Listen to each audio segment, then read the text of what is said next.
Bienvenue sur Médiane TV et direction Marrakech dans cette chronique pour vous parler art et cette exposition rétrospective qui rend hommage à un grand nom de l'art contemporain marocain, Farid Belkahia. Intitulée Farid Belkahia à l'épreuve du temps, cette exposition démarre le 12 octobre dans la galerie d'art d'un hôtel de la place. À l'initiative de cet événement, une philanthrope et une férue de l'art contemporain, Elisabeth Bouhlel. Et pour nous en dire plus, nous joignons à Marrakech Hicham Daoudi, un autre féru d'art et commissaire de cette exposition événement.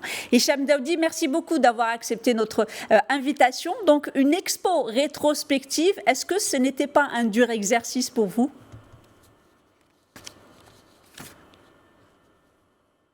Déjà, ravi d'être parmi vous pour en parler et merci de nous donner l'occasion de raconter un peu l'exposition de Farid Belkahia. Travailler sur Farid Belkahia, c'est toujours un honneur pour tous les professionnels de la place, tellement sa place est grande et l'empreinte qu'il laisse dans l'histoire de l'art marocain est incontournable.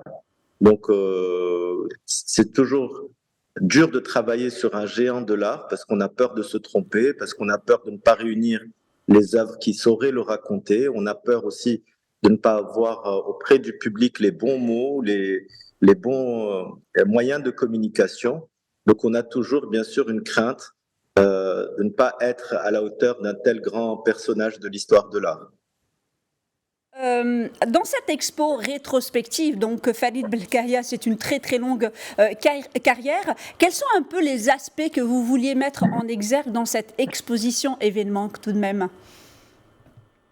Alors, on veut montrer comment Farid Belkahia, qui est déjà natif de la région de Tahnaout, comment il a été un personnage curieux du monde, comment il a vécu le nationalisme, le désir d'indépendance, mais aussi l'envie de découvrir les idéologies extérieures, comme en allant à Prague et en rencontrant des gens qui avaient une autre philosophie politique, et comment il a pu aussi avoir une désillusion du communisme à ce moment-là, comment il a su raconter la guerre d'Algérie, mais les histoires de décolonisation, comment il a ensuite, avec Mohamed Mlihi et Mohamed Chebha, créé un mouvement aujourd'hui incontournable dans l'histoire de l'art universel, le mouvement de Casablanca, comment il a abordé beaucoup de sujets qui sont liés à la vie, à la mort, à la transcendance, à la quête d'identité, à la spiritualité. Donc, nous donnons à voir un peu dans les différentes décades ou décennies de l'artiste, un peu ses préoccupations et les sujets clés. L'idéologie des années 60 n'est pas vraiment celle des années 70, qui n'est pas celle des années 80, qui n'est pas non plus celle des années 90-2000, mais on voit l'évolution d'un homme ancré dans sa terre natale, empreint de spiritualité, empreint de curiosité, et surtout qui a toujours pris la responsabilité d'être artiste comme un devoir avec un engagement total. Alors, Farid Belkahia a su très très tôt quand même rompre avec, on va dire, les diktats de l'art classique. Il a su s'installer au fil de sa carrière et de son parcours dans une contemporanité qui est toujours d'actualité. Comment vous la définiriez aujourd'hui au milieu de cette effervescence de l'art contemporain et de l'art tout court, hein, à l'ère de la mondialisation et même de l'intelligence artificielle? Écoutez, il n'y a pas une seule forme de réponse à votre question, il y a plusieurs champs, on pourrait répondre sous différents aspects.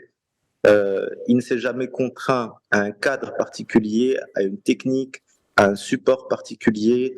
Dans sa vie, il aura peint sur des supports en toile, en bois, il aura travaillé, martelé le bois et le cuivre, il aura façonné des œuvres sur peau, inventant des volumes, des reliefs et aussi des grandes sculptures. Donc, cette curiosité de Farid Belkahia, cette envie d'aller toujours vers de nouveaux territoires artistiques, de ne jamais se contenter d'être un artisan de son art, mais plutôt toujours dans la recherche et la création.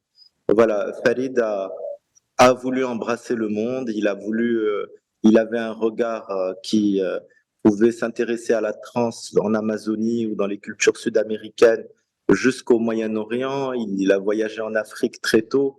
Donc, son œuvre est à la mesure de ses rencontres, de ses questionnements, des possibilités que d'autres artistes aussi lui ont permis de découvrir. Il ne il n'y a pas en fait un seul Farid Belkahia, il y en a beaucoup et j'espère que les gens dans l'exposition pourront s'en rendre compte.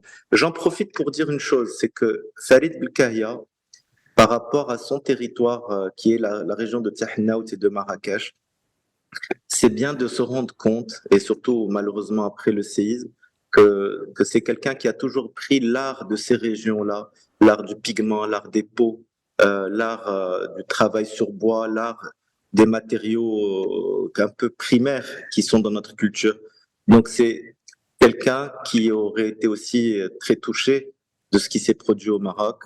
C'est quelqu'un qui aurait été présent dans ces moments-là pour aussi être dans la solidarité. Je voulais juste mettre en exergue les qualités de l'homme dans un moment aussi grave que celui que nous vivons et dire que l'art de ces régions est toujours visible dans l'œuvre et le travail de Farid Belkahia. Et la coïncidence, c'est que cette exposition a lieu dans ce moment. Voilà. Et justement, je voulais clore avec ça parce qu'effectivement, cette exposition tombe à point nommé parce que justement, Farid Belkahia était un homme d'exception. Quand on le rencontre, ne serait-ce qu'une fois, il vous marque à vie. J'ai eu la chance de le rencontrer ici à Tanger et c'était vraiment un grand homme, hein, avec vraiment, comme qu'on aime bien le dire. Et c'est vrai, il a toujours rendu hommage à la terre et à ses racines. Merci beaucoup, Hicham Daoudi, d'avoir accepté notre invitation. Et je rappelle que vous êtes le commissaire de l'exposition donc de Farid Belkahia à l'épreuve du temps qui commence le 12 octobre à Marrakech. Merci beaucoup, merci à vous, bonne soirée. Et merci à vous, chers téléspectateurs, pour votre fidélité. Restez avec nous, l'information se poursuit sur nos différents canaux et bien évidemment sur notre média digital medianews.com.